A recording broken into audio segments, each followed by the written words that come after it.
Bonjour. Je vais vous parler de ces cadres de Picasso, de ce tableau de Picasso intitulé Paysage de Cannes au crépuscule, lequel agite lors de quelques jours les Grands Duchesses de Luxembourg. Cette peinture est une œuvre tardive de la création de Pablo Picasso, un des pères de l'art moderne. Vers la fin de la vie de l'artiste, et dont tout le monde s'accorde à dire que ce n'est pas une œuvre majeure. Il s'agit d'une vue de Cannes, du balcon de sa ville, la Californie, où on peut voir l'obscur clarté du soir, un ciel qui se confond avec la mer, et un peu de végétation sur le balcon, derrière des palmiers, ou loin quelques toits avec des rues.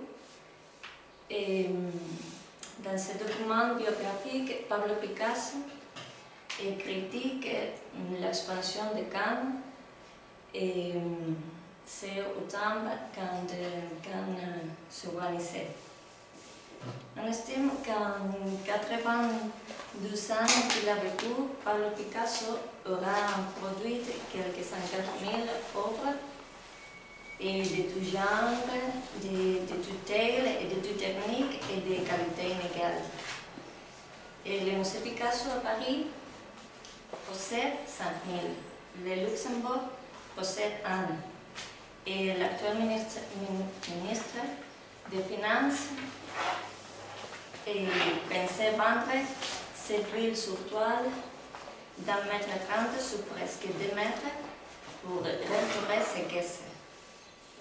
Cette annonce avait ému le monde de l'art au Luxembourg. Ils sont très honteux et mis en colère pour se vendre.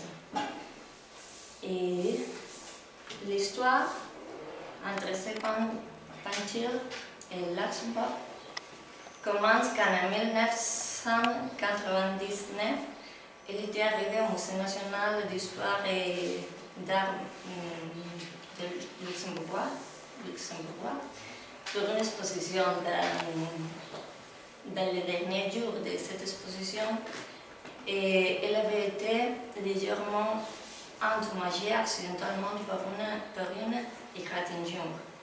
Faute d'assurance, le musée aurait été forcé non seulement de faire réparer, mais aussi de dédommager les propriétaires. Une galerie suisse avec 500 000 €. Afin d'éviter ces dépenses somptueuses, le gouvernement a donc décidé d'acheter les tables dans les plus grandes discrétions. Il aurait dépensé 6 millions de $, et à cette époque, en 1999. Et selon des observateurs, c'est beaucoup trop, avec l'objectif de les revendre assez vite aux enchères à un meilleur prix. En 2002, le ministre des Finances de l'époque, Jean-Claude Juncker, a donné son accord pour prêter les tableaux au Musée national d'histoire et d'art, où il était exposé jusqu'il y a quelques mois.